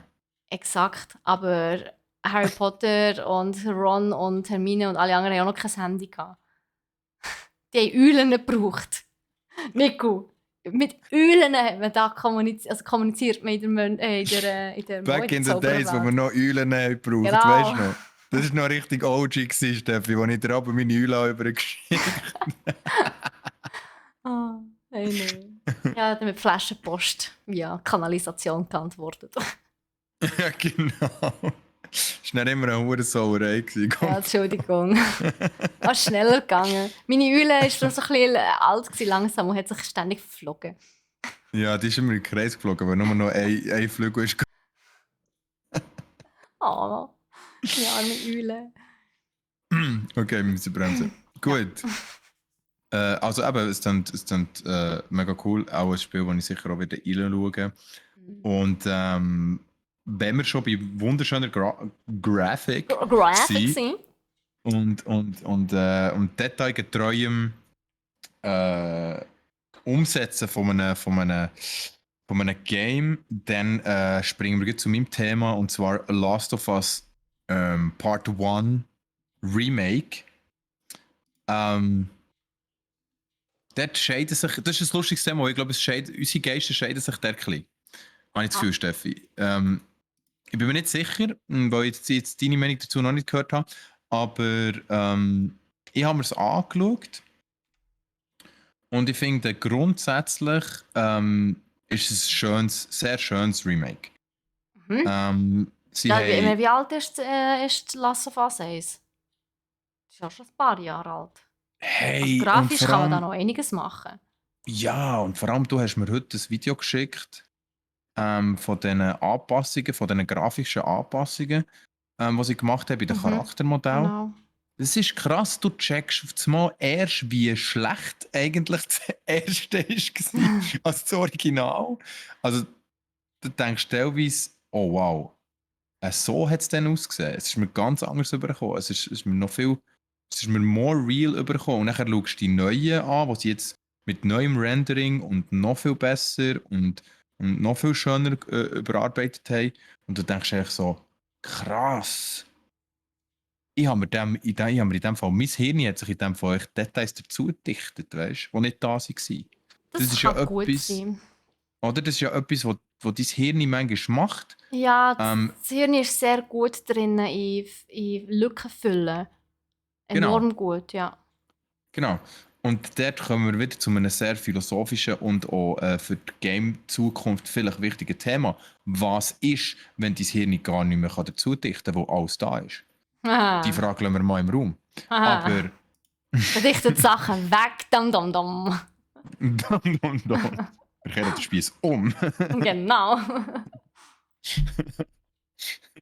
Nein, also es sieht aus wie ein mega schönes Remake. Sie haben auch noch so andere Spielereien dazu gegeben, die ich ganz komisch finde. Du kannst irgendwie den Farbmodus ändern und du kannst spezielle Modi einschalten, wo nachher alles irgendwie schwarz-weiß ist und die Gegner rot markiert und hinten dran läuft irgendwie so ein Matrix-Muster ab im Fuck. Hintergrund. Äh, also es ist so ein bisschen so, als hätten die Developers am Schluss noch so ein bisschen Zeit gehabt, um irgendeinen Scheiß zu programmieren. Und das haben sie dann einfach auch noch rein da. Ähm, eben, im Grundsatz mega viel schöneres Environment. Sie haben das Gebäude dazu gebaut, sie haben die ganze Verwüstung, Postapokalypse, was ja ist, noch viel besser also noch viel besser grafisch umgesetzt. Das Modell von den zum Beispiel Zombies, also die heißen ja nicht Zombies, die heißen ja dort anders, die Pilzbefallenen, das sind ja entweder Runners oder Stalkers oder so. Und die Es sind ja tönt auch mal wüst. die sind creepy as fuck. Hast du das Spiel mal gespielt? Nein. Kannst du dir vorstellen? Ich. Hey, Never. ich habe es durchgespielt und zwar dann noch mit einer anderen Person zusammen. Also wir haben es zwei durchgespielt, du kannst nicht Co-op spielen, aber wir haben einfach immer abgewechselt.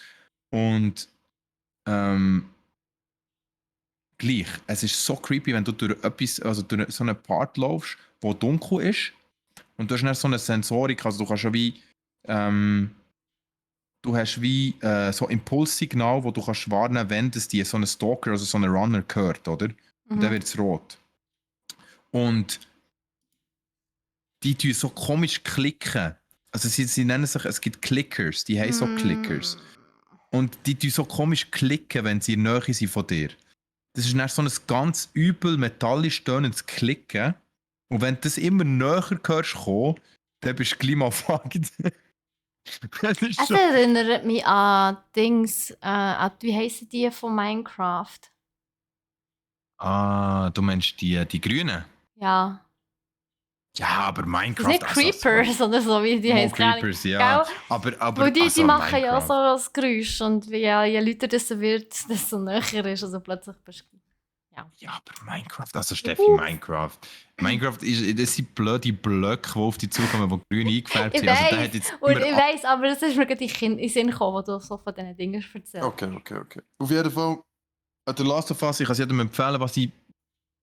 Aber spielt, ja, aber überlegt nichts, weil das Einzige, was ich im Moment weiss, was nicht so cool ist, ist der Preis. Und zwar zahlt man für die Remastered Edition, die jetzt ist rausgekommen, 80 Stutz. Was ich sehr viel Ja. finde. Was ich sehr, sehr viel finde. Es ist, Preise sind immer so eine Frage. Ich meine, man muss es ja immer ein bisschen vergleichen mit zum Beispiel Filmen. Wenn du einen Film schaust, sagen wir mal, du gehst ins Kino, Ja. dann zahlst du für einen Kinoeintritt, sagen wir mal, 20 Stutz und du hast einen zweistündigen Film.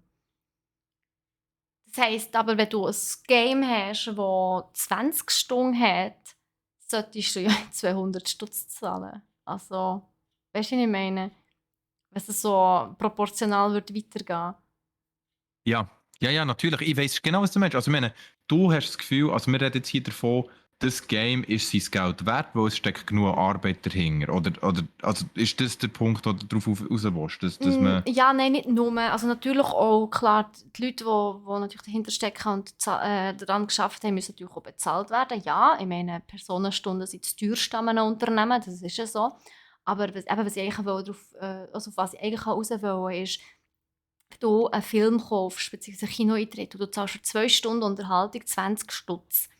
Oder sagen wir es so, du kaufst einen Film, früher wo hat man noch DVDs gekauft. Du kaufst einen Film Ja, via back in the days. DVD, irgendwie sagen wir, ein bisschen günstig abgesetzt für, ja, also original hat sicher auch 20 Stutz gekostet, aber gehen wir mal davon aus, ein DVD kostet 10 Stutz. Und du hast 2 Stunden Unterhaltung.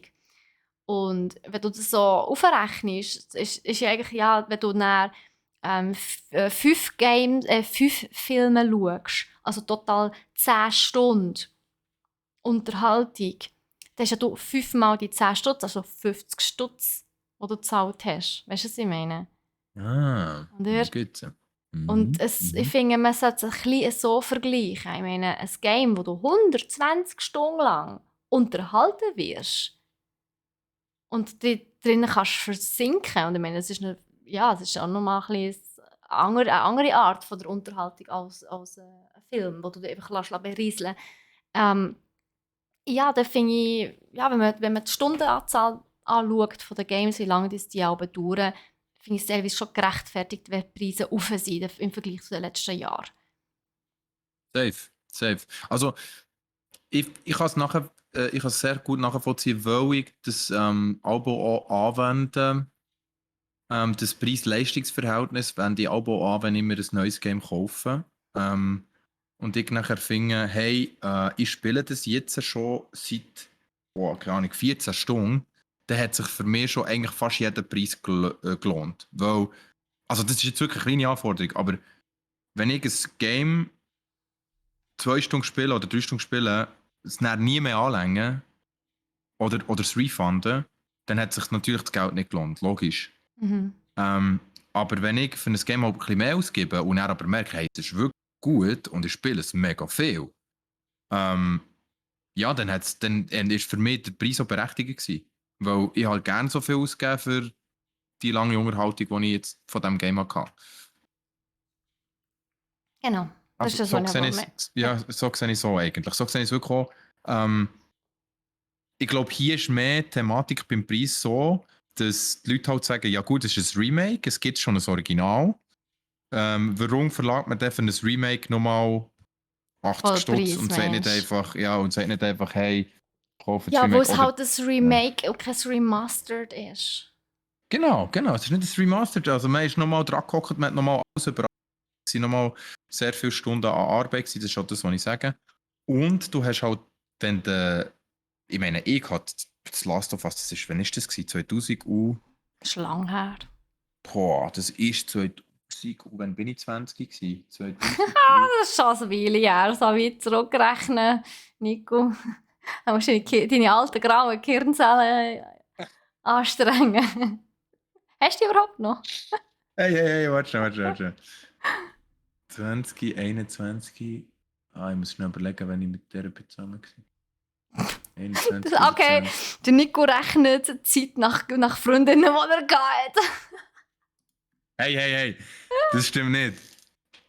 Hallo. Oh Mann. Ich glaube 2021 so.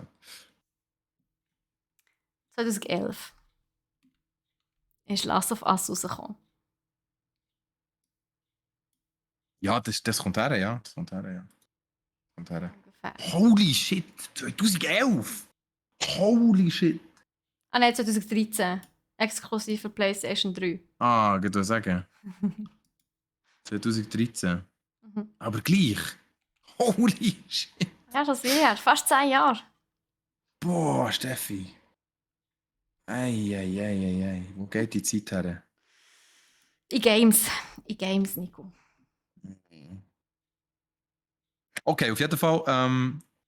sicher cooles Remake. Also ist jetzt von allen Seiten dann sehr gut. Eben Preis müsst ihr noch überlegen, aber müsst ihr wissen. Und ja, ich glaube, das wäre es eigentlich auch schon gewesen mit dem Buff. Das heisst eigentlich auch schon, wir sind schon wieder eine Stunde dran, Steffi. Yes. Aber ich habe noch ein kleines Crit-Thema mit dabei. Genau, gehen wir schnell ins Crit. Genau, es geht auch um die Zeit, mal wieder einisch, und zwar um die sogenannten Crunch Times. Crunch Time, das sind kurze Perioden von Zeit, also meistens über mehrere Wochen, im schlimmsten Fall mehrere Monate, wo die Entwickler von einem Game gezwungen sind, um extrem viel, extrem lang zu arbeiten. Und da reden wir wirklich zum Teil von 15-Stunden-Tag. Und zwar auch an den Wochenenden, also nicht immer Montag bis Freitag, sondern Montag bis Sonntag oder zumindest Samstag. Und jetzt ist herausgekommen, dass beim Callisto-Protokoll, eines der, ja, ich würde sagen, von den Games, die gerade auch durch die Gamescom wahnsinnig viel Aufmerksamkeit jetzt auch bekommen haben und jetzt auch hoch erwartet sind. Das Callisto-Protokoll sollte im Dezember rauskommen und jetzt ist eben jetzt hat man herausgefunden, es ist herausgekommen, dass die Mitarbeiter, also beziehungsweise die Arbeiter, die Entwickler auch teilweise Crunch-Zeiten haben müssen arbeiten. Sie haben es zwar nicht so nennen, aber sie haben auch gesagt, so, ja, sie haben sehr lange Arbeitstage, teilweise wirklich 12 bis 15 Stunden. Und ja, in unserem allgemeinen Know-how sind das leider Crunch-Times, also Crunch-Zeiten. Ja, auch Callisto Protocol ist leider von dem nicht verschont geblieben. Aber der Projektleiter hat gesagt, er würde Verbesserung geloben. Also hoffen wir mal, dass es besser wird. Wo auch dort muss ich sagen, also wenn es halt im Dezember nicht rauskommt, ja, scheiß drauf, dann kommt es halt im Januar oder Februar. Aber sie werden es natürlich wahrscheinlich auf die Weihnachtszeit hin veröffentlichen, was man natürlich wirtschaftlich betrachtet kann nachvollziehen. Kann man nachvollziehen. Also ist ein Horror-Game, der Callisto-Protokoll. Ich habe mir das auch noch ein bisschen angeschaut. Wir haben schon mal über das geredet. Sehr interessantes Spiel. Weltall. Genau, ist Dead Space eigentlich. Es ist Dead Space, ja. Es ist eigentlich Dead Space, wenn wir ehrlich sind. Von dem her sicher ein Game, wo weißt du, ich überlege mir aber, Steffi. Ich überlege mir aber, soll ich so Zeug streamen. Das wäre auch hure lustig, weil ich hasse, also weißt du, ich habe ja gerne Games, die ein bisschen gruselig sind, aber Horror-Games, da bin ich glaube ich auch ich kann mir vorstellen, dass du kreischst wie ein Mädchen. Wow. Sorry, aber das kann ich mir das so gut vorstellen. Wow. Wenn so ein Jumpscare kommt und dann ich so Das ist sehr, aber so hoch komme ich gar nicht auf. Ja, du wirst staunen, wie hoch du raufkommst, wenn dann mal so etwas passiert. Steffi. Hallo, ja, das bin ich. Gut. Ist gut, erzähl weiter. Nein, das mache ich nicht. Aber es könnte sein, dass ich mal gar nicht hinter sie umgehe oder so. Das kann gut sein. Weil ich glaube... Das würde ich ja so gerne sehen. Aber darum sage ich glaube, wenn ich mal ein Horror-Game streame oder wenn ich anfange Horror-Games streamen, dann muss ich damit klarkommen, dass ich die schreckhafte Seite an mir, dass ich mit der muss stellen.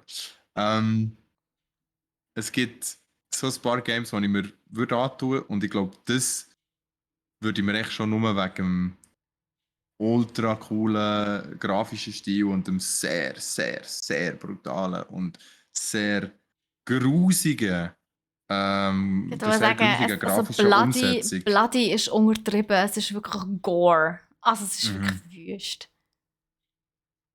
Ja, wer es gerne hat, soll das machen. Auf jeden Fall, also ich würde es auch vielleicht machen. Gut, tun wir uns schon mal Zeit merken. Also wenn Callisto Protocol rauskommt, dann tut der Nico das streamen und dann gehen wir alle schauen und lachen ihn aus. Okay, ich verspreche, ich kann es hier versprechen, ich werde es streamen, aber wir müssen definitiv den Stream ab 18 machen. Ah ja, wenn nicht sogar ab 30 plus, das Game ist neu. Ab 21. Ja, wirklich. Und ich mache es. Ich ziehe es durch. Aber ich brauche sicher, ich muss irgendwie, es müssen ein paar Sachen gegeben sein. Ich darf immerhin noch irgendwo Licht haben in meinem Raum. Ich will es nicht im Dunkeln streamen. Da drehe ich völlig Du durch. musst es vor allem ab der 12 Uhr nachts spielen. Oder ab der 10, sagen wir es so. Es muss 10 Uhr sein. Also ja, eben. Die Leute, die jetzt gerade den Stream zuschauen, sind Zeugen, ich habe es gesagt, das stimmt, ich gebe Die es Leute im zu. Podcast Und auch. die im Podcast haben es auch gehört, wenn wir das herbringen und wenn wir das machen, dass sie einen Horror-Stream machen, ja, ich mache Callisto-Protokoll, ja, ich ziehe es durch. Ähm, eine Stunde, 1,5 vielleicht, mehr nicht. Mehr nicht, okay? Weil, ja. Oh mein Gott, was mache ich? Ich bin mir schon wieder so selber ins Knie am Schießen. Aber ja, das ist gut. Ich es mal machen, warum nicht? Warum nicht? Warum nicht? Es wird, aber ja. Hey, das ist völlig blöd. Steffi, gehen wir zum nächsten Thema. Also, das nächste Thema ist Ich sehr. überlasse das dir. Das nächste Thema ist schon sehr blöd. Oder einfach sehr beunruhigend, wie viel Geld wieder umgescheffelt wird in dieser Games-Branche. Und zwar hat sich Tencent. Wer kennt Tencent nicht? Oder wenn wir noch schnell gleich. Ja, ich gebe gleich schnell kurze Info über wer Tencent ist. Wenn ihr es noch nicht kennt, Tencent ist die grösste Game-Firma von China. Eine der grössten Firmen sowieso und die reichsten Firmen in der Game-Branche. Ist chinesisch. Denen gehört League of Legends. Muss ich noch mehr sagen? Ja, die haben so Spiel, die haben mega viel Spiel finanziert oder eingekauft oder aufgekauft. Und die haben jetzt auch von Ubisoft recht viel Aktien gekauft. Das heisst eigentlich nicht von Ubisoft selber, sondern von der Firma, von einem der Gründer von Ubisoft. Und zwar vom Monsieur Yves Gilmont. Wenn ich das richtig sage, das ist glaube ich einer der Gründer, ja, einer der Gilmont Brothers, genau. Und deren Familie kontrolliert halt einfach 15,4% der Anteile und hat 20,8% der Stimmrechte bei Ubisoft. Also das heisst, Tencent hat sich dort einfach schnell ein bisschen in Ubisoft reingekauft. Und das für sage und schreibe 300 Millionen. 300 Millionen, Steffi, sind das viel, sind das wenig? Wir haben schon von mehr Geld geredet, Schon ein Übernahme. Sackgeld, würde ich sagen. Du siehst, Steffi ist sich anders gewöhnt. Ähm, Ja, mit dem würde ich es so noch ist, shoppen. ja, das ist doch das, was du aber von Dubai ausgeschickt bekommst, oder? So. Ja, scheiß auf Dubai, Mann. Wer will in Dubai? Welches schmutzige Geld da von irgendwelchen Ölbaronen? Nee, auf das kann ich verzichten. Auf jeden Fall, eben, Ubisoft, ja, gehört jetzt zu einem Teil Tencent und es könnte halt sein, dass sich das in der Zukunft noch steigert. Also das ist sehr wahrscheinlich, dass sie alles werden übernehmen. Und ja, wir sind gespannt. Wollen wir so eine, wie soll ich Also, sagen, wollen wir einfach, so eine Übernahme durch die chinesische Kaufkraft, feiern wir das oder feiern wir es nicht? Ich weiß es nicht, nein, wir ich können es feiere mich nicht nicht. dort verhindern. Ich habe vor allem noch schnell nachgeschaut. Ich habe eine kleine Auswahl an Firmen, wo Tencent beteiligt ist. Also mehr Activision Blizzard, mit Epic Games, mit Frontier Development, Funcom, Grinding Gear Games. Wir haben unter anderem auch Riot Games 100%, Supercell, Snapchat, Spotify, Tesla, Ubisoft und so weiter. Also Discord. Discord, genau. Es sind enorm viel, Ah, shit. ähm, wo da Tencent ihre Finger mit dem Spiel hat. Holy Ähm, shit. ja, immer nur, Das ist also krank. es ist wirklich immer so zwischen 5 und ja, fast teilweise über 80%. Das ist wirklich crazy. Ja. Also das ist eine Firma, die darf man in der Gaming-Branche überhaupt nicht unterschätzen, wo sie irgendwie mehr aufkauft. Und ja, ist natürlich für uns, also ja, Europäer und Amerikaner, sage ich jetzt einmal, schon ein bisschen eine Bedrohung, muss man schon sagen. Am Schluss gehört alles rein. Ja. Und sie haben schon eine mega Macht und sie Mhm. sind schon so eng mit der chinesischen Regierung verknüpft, dass es einem Angst macht. Ähm, ja, ist. Wir lassen Genau, uns und noch eben zum überraschen. Beispiel, ich meine, zum Beispiel WeChat, das ist ja die chinesische Social-Plattform, Mhm. sage ich jetzt mal, also der Mhm. Messenger. Also wie Mhm. bei uns WhatsApp, aber noch extrem viel grösser. Du kannst zum Beispiel im WeChat mit WeChat gerade zahlen und Sachen kaufen. Also es ist wirklich crazy. Also, also ganz China ist praktisch abhängig von Tencent. Ja, Ja. Aber voll. ja, wir wollen jetzt nicht zu fest über Tencent Lieber nicht, philosophieren, ja. weil das ist das Thema. Auf zwei hören sie noch zu. Genau. Hallo. Und Hallo. ja, nur das Beste. Genau. Ah, good All the quality. best. Good Good quality. quality, good stream hier. Genau. Have a good one. Sorry, das ist ja. Nein, wenn es euch interessiert, lasst doch mal selber ein, weil es ist wirklich ein Riesenthema. Genau. Aber ja, das war's mit Buff und Crit. Kommen wir noch heute schnell zur Loot. Ganz Ja, kurz, wir halten uns kurz, weil wir haben es wirklich schon ich muss ein kurz. bisschen extrem überzogen. Very Ich muss den bitterly. heute noch schneiden, den Podcast haben, sonst bin ich ja heute Abend noch dran. Ah, Also, ja, das habe ich vergessen. Das vergiss ich immer, Steffi. mhm. Jetzt habe ich mega lange im Laut reden. Mann. Nein, das lassen wir schön sein. Laut. Du bist, halt dich kurz. Du hast Seht ihr, wie 2 ich hier Games gekauft. eingeschränkt werde? Wow. Ja, Ähm, ich tue ihn sehr okay. limitieren. Also gut. Dann komme ich schnell zu. Der rede ich zuerst schnell über West Hunt. West Hunt ist ein Game, wo mein guter Kollege ja, darauf aufmerksam gemacht hat.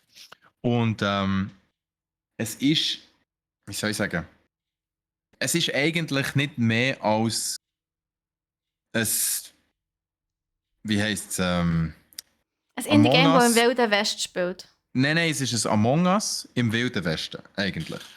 Und es ist mega Also ein lustig, Indie-Game, das im weil... Wilden Westen spielt. Nein. Das Prinzip ist wirklich, du hast einen Imposter, also das ist ein Bandit. Und du hast einen Sheriff. Also du kannst spielen, wie du willst. Du kannst, wenn du 4 Leute bist, kannst du 2 Sheriffs sein und 2 Banditen. Oder du kannst 1 Sheriff sein und 3 Banditen. Oder 3 Sheriff, 1 Bandit, was auch immer. Das Lustige daran ist, es ist sehr simpel. Es kostet auch nur 10 Stutz auf Steam. Aber du hast so eine kleine Westernstadt, wo du quasi mit dem Sheriff rumlaufst. Und es hat irgendwie, keine Ahnung, 50, 60 oder 70 NPCs plus deine Kollegen. Und die laufen alle in dieser Stadt rum und müssen Aufgaben erfüllen. Und die Aufgaben müssen sie natürlich so wie soll ich sagen, so unauffällig wie möglich erfüllen, weil der Sheriff kann nachher an jedem Briefkasten schauen, wer wo welche Aufgabe gemacht hat. Und das wird ihm dann auf der Karte markiert. Das heisst, der Sheriff sucht nachher nach einem Bandit, weil er weiß genau, wo er gerade vorher war. Und er hat einen Schuss pro Bandit in seinem Revolver und kann quasi so einen Bandit töten. Wenn er aber den falsch tötet, ist klar, ist das Spiel fertig und die Banditen haben gewonnen. Das ist, wenn er Und nicht trifft. Du kannst gar nicht treffen, weil das ist so ein Ah, Auto okay, aim. sagen. Ach so. aber es geht ja gar nicht um das, es geht wirklich mega darum, dass du eben probierst, verdammt unauffällig zu sein. Und es entstehen dann sehr, sehr lustige Situationen, wo der Sheriff zwar am Richtigen nachläuft, aber dann irgendwie verliert, wo auch ein NPC kreuzt, wo es eben auch könnte gewesen sein. Und dann läuft er zwar am NPC nachher, oder du probierst dich selber eben so zu verhalten wie ein NPC, also nicht hure auffällig rumkumpen oder rumsäckeln, weil dann ist klar, du bist der Bandit. Das ist hure lustig. Also es entstehen sehr, sehr lustige Situationen.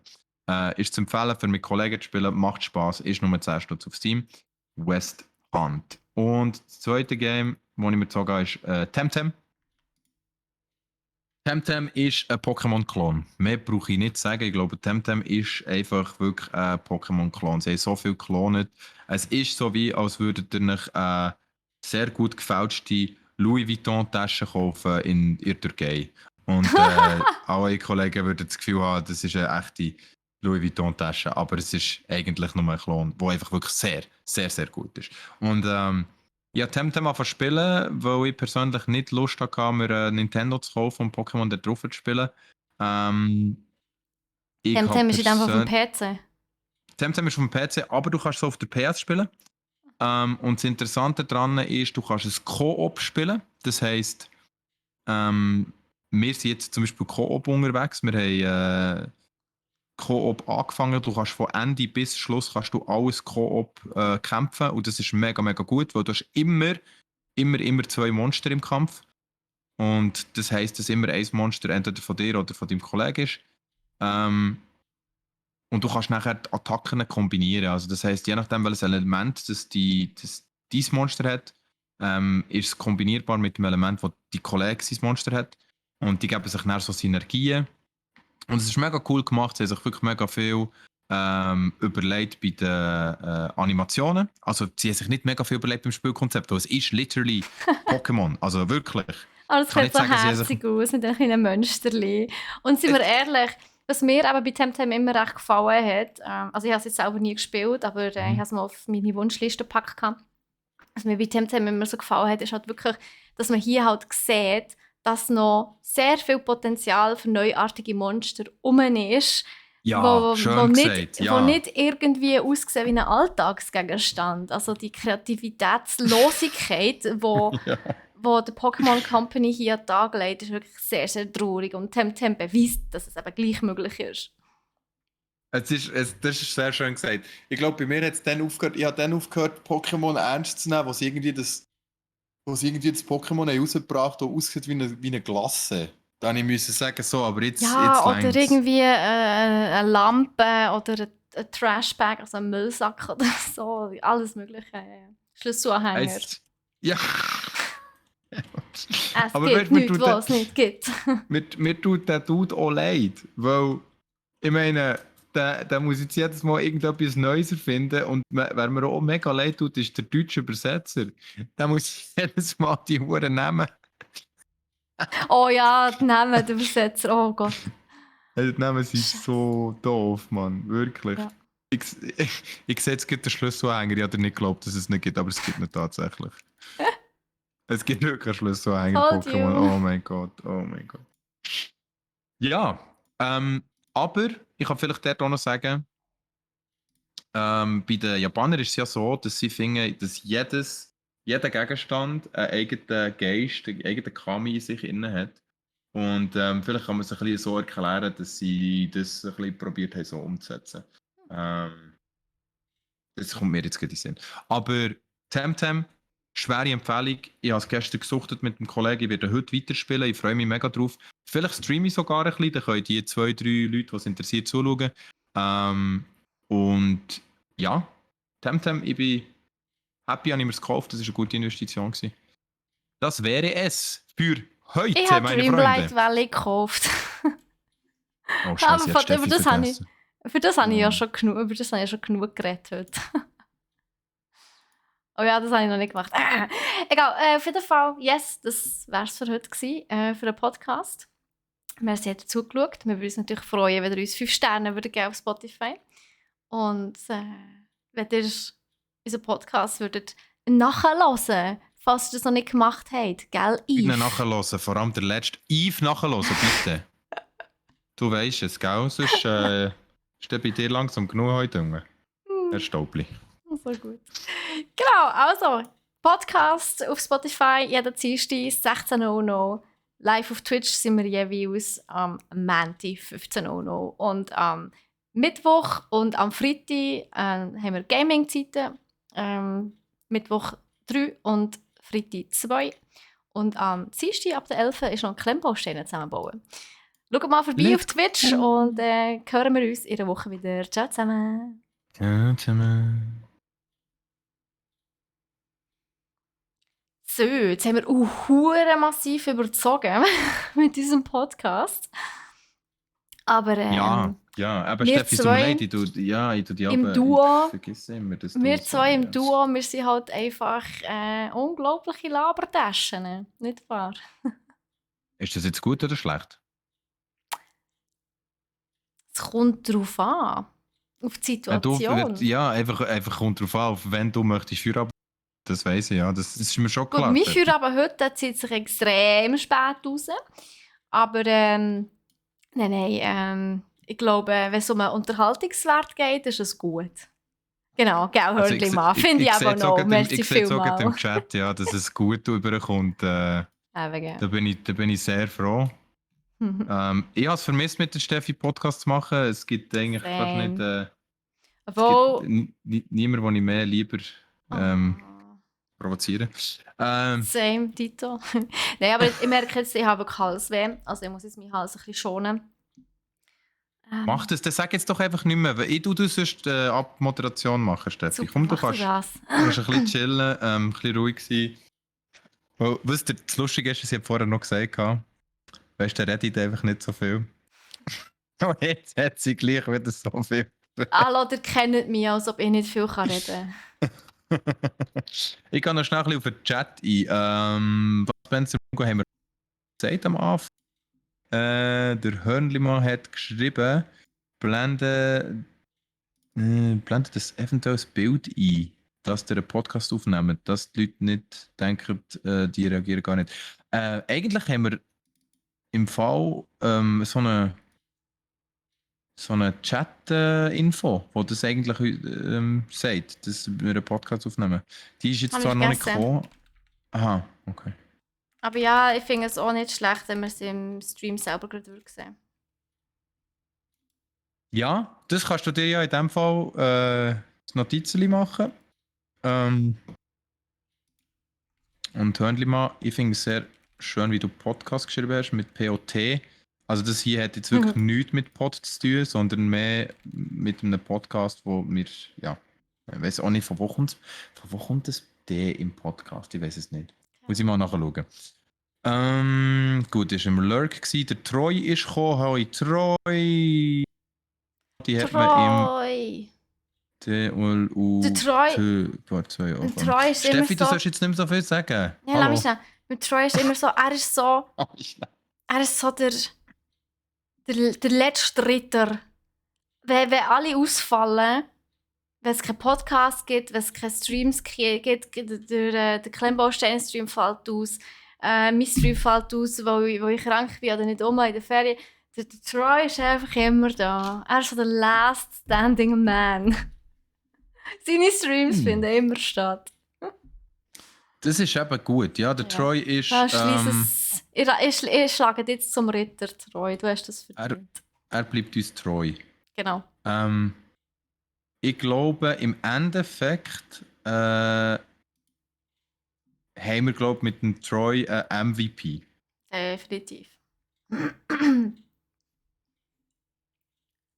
Gut, nachher hat er eben von der Last of Us geredet, dass es das schon gegeben hat im Fahrtmodi. Ja, Games sind absolute Meisterwerk. Stimme ich dazu, Troy. Ich habe wirklich das Eis so durchgespielt und habe mega Freude daran gehabt. Emotional. Das ist eines der Games, die mich emotional mitgenommen hat und das gibt es sehr, sehr selten. Dann der Nelfi war rum. Im Oktober gibt es Horror-Streams. Ja, vielleicht. Also können wir anschauen. Why not?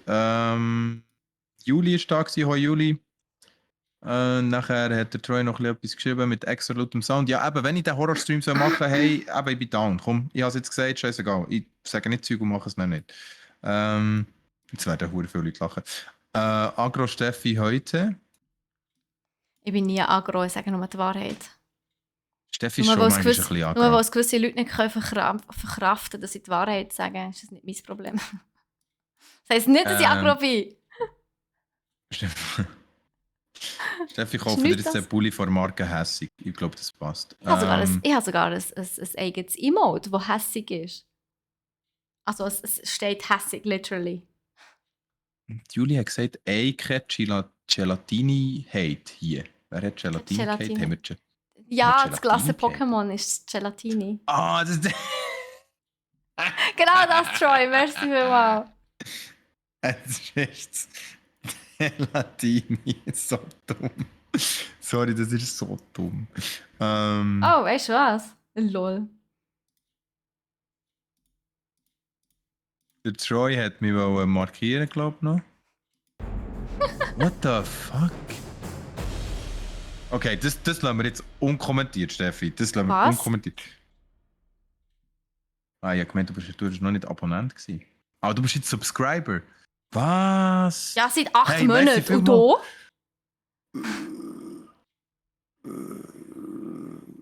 Ja, schau, es ist so. Also, ich muss ja im Moment ein bisschen schauen. Aha, Gell? so bin ich auch, Mensch. Und.